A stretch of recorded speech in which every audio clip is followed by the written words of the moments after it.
Assalamualaikum warahmatullahi wabarakatuh. Ketemu lagi dengan saya, Mrs. Maswiah.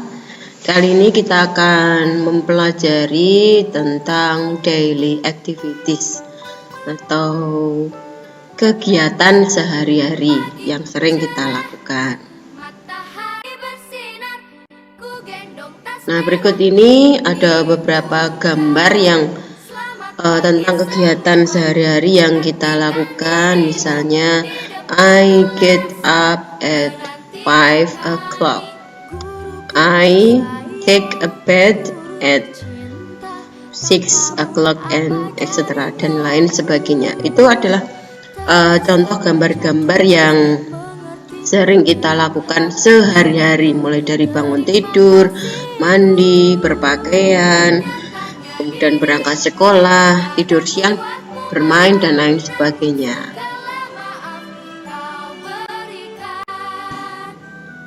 Oke, tujuan pembelajaran kali ini yaitu menggunakan kosakata dalam kegiatan rutin sehari-hari dengan benar, kemudian menyusun kalimat sesuai grammar present tense, kemudian menggunakan punctuation and spelling dalam menyusun percakapan pendek, kemudian menyusun percakapan sangat pendek dan sederhana tentang meminta dan memberi informasi terkait kegiatan rutin dengan tata bahasa yang benar atau dengan menggunakan simple present tense. Oke, ini adalah contoh dialog tentang kegiatan sehari-hari saat di sekolah. Oke, contoh dialog ini dimainkan oleh dua orang, yaitu Firza dan Nani. Oke, Firza, what do you do before you go to school, Nan? Nani, I always have a breakfast. How often does your mother cook in the morning? Firza, she always cooks every morning. Nani, it's great. What time do you usually get up in the morning? Firza, I usually get up at 5 o'clock in the morning. After that, I wash my face, take a prayer of subuh. Nani, what else? Firza, I prepare my book, then take a bath. Then I have breakfast. Itu adalah contoh dari kegiatan rutinitas sehari-hari, di mana dicontohkan yaitu ketika Firza menanyakan tentang apa yang kamu lakukan sebelum kamu berangkat sekolah, Nan. Kemudian Nani membalas atau menjawab dengan saya selalu sarapan. Kemudian Nani bertanya lagi, berapa sering ibumu memasak di pagi hari? Firza menjawab, dia selalu masak setiap hari. Nani, itu luar biasa. Jam berapa kamu biasanya bangun di pagi hari?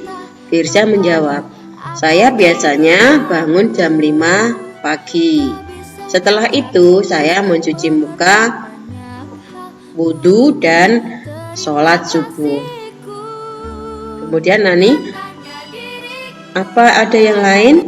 Firza, saya menyiapkan buku dan kemudian mandi. Kemudian saya sarapan.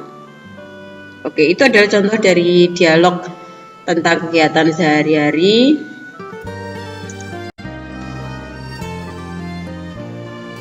Oke, pertanyaan ini kita lewati aja untuk pertanyaan dari nomor 1 sampai nomor 6, karena ini adalah contoh latihan soal.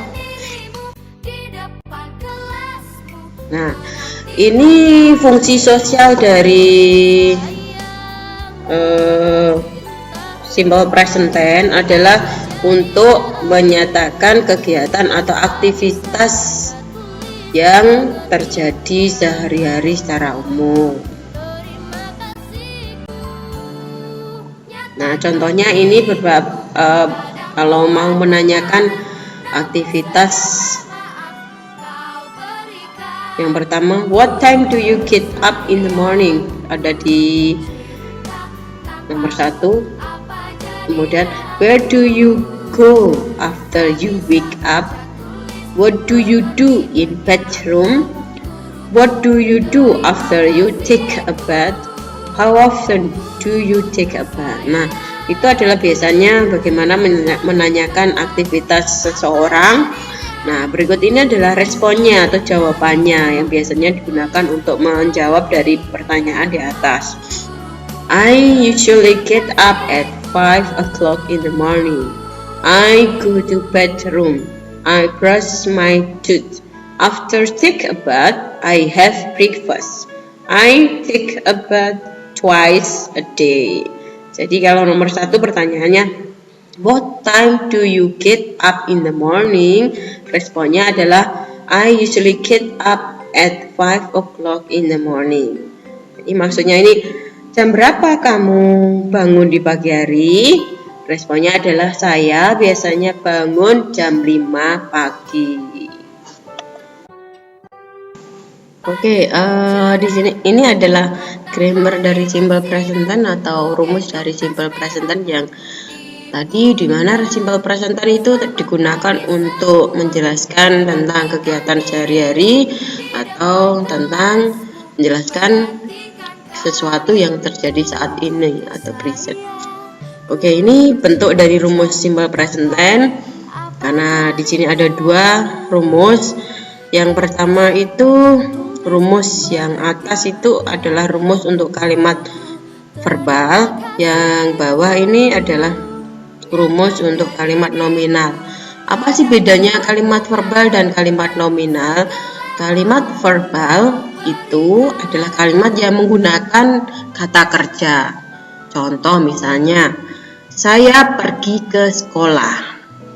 Pergi, kata pergi itu merupakan contoh kata kerja. Jadi pergi termasuk kalimat verbal menggunakan kata kerja. Jadi rumusnya menggunakan yang atas, yang pakai verb ini.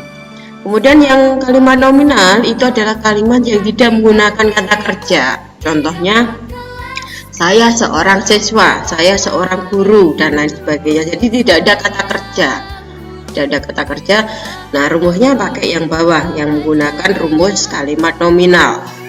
Oke, yang pertama, ini ada bentuk positif. Kalimat positif itu ada subjek plus verb 1, ini dalam kurungnya ditambah s atau es plus subjek.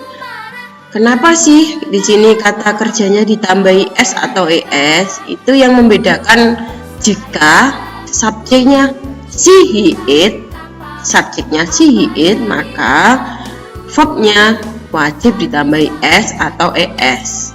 Tapi jika subjeknya I, we, you, they, verbnya tidak usah ditambahi s atau es. Contoh, I, subjeknya I go to school, maka go-nya tidak usah ditambahi s atau es. Jika subjeknya contohnya adalah he, karena he itu wajib ditambahi s atau es, maka menjadi kalimatnya menjadi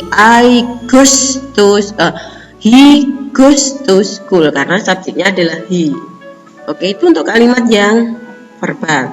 Sekarang ke kalimat nominal, itu subjek to be itu ada am, is, are plus adjective atau adverb, kata sifat atau kata keterangan ya. Contohnya di sini. Oh ya, untuk am, is, are itu fungsinya beda-beda. Am itu hanya untuk subjek I. Kemudian is itu untuk subjek she, he, it. Are itu untuk subjek you dan they dan we. Nah, karena di sini contoh kalimatnya I am a student, maka tinggal I pasti pakai am karena I itu pasti to-be-nya am.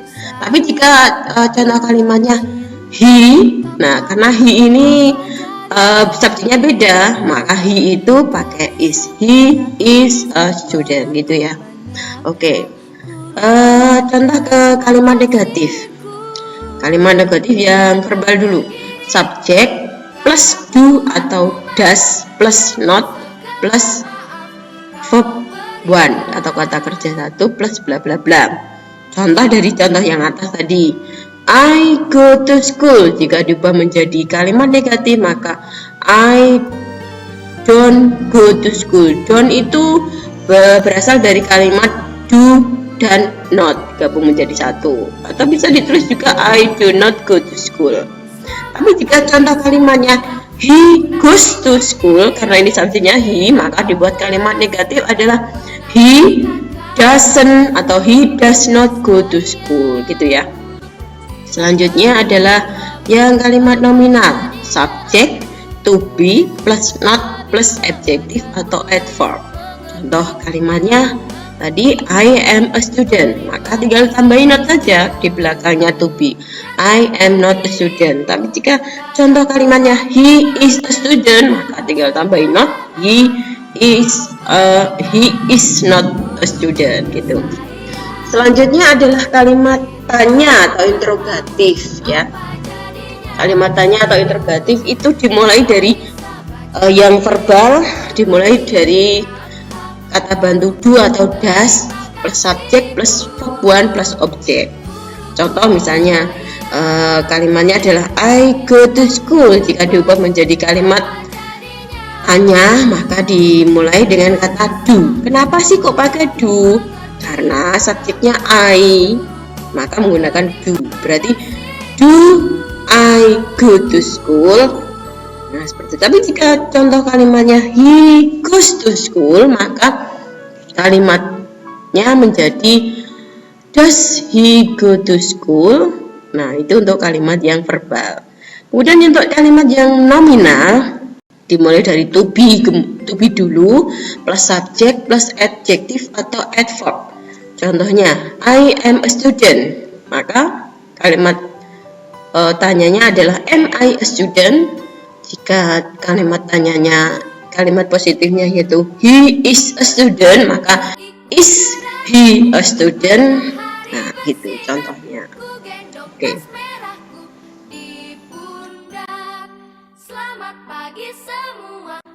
Oke, berikut adalah adverb of frequency atau kata keterangan frekuensi ya atau keseringan yang biasa kita pakai.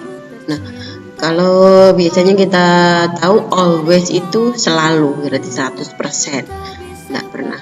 I always do my homework. Saya selalu mengerjakan PR saya. Itu berarti 100% selalu mengerjakan. Usually biasanya. Biasanya itu kadang ya, kadang tidak. Kemudian sering itu I often cook for my family, but I am not really good at it.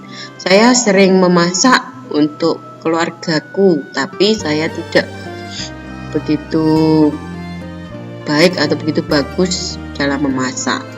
Sometimes, kadang-kadang, I sometimes wake up at 6 o'clock in the morning. Saya kadang-kadang bangun jam 6 di pagi hari. Seldom, sekali-sekali. John eat meat very seldom. John makan daging sekali-sekali. Jarang gitu ya. Rarely, jarang. Example, we see them rarely. Kami melihatnya jarang atau kami jarang melihatnya. Atau yang terakhir ini, never, tidak pernah. Ani never take breakfast.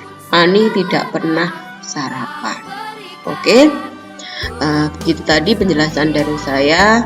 Terima kasih atas perhatian. Semoga hal yang saya sampaikan ini bermanfaat buat kalian dalam pembelajaran daring.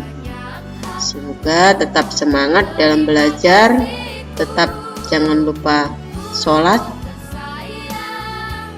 Jangan lupa berdoa semoga virus COVID segera berlalu. Terima kasih. Assalamualaikum warahmatullahi wabarakatuh.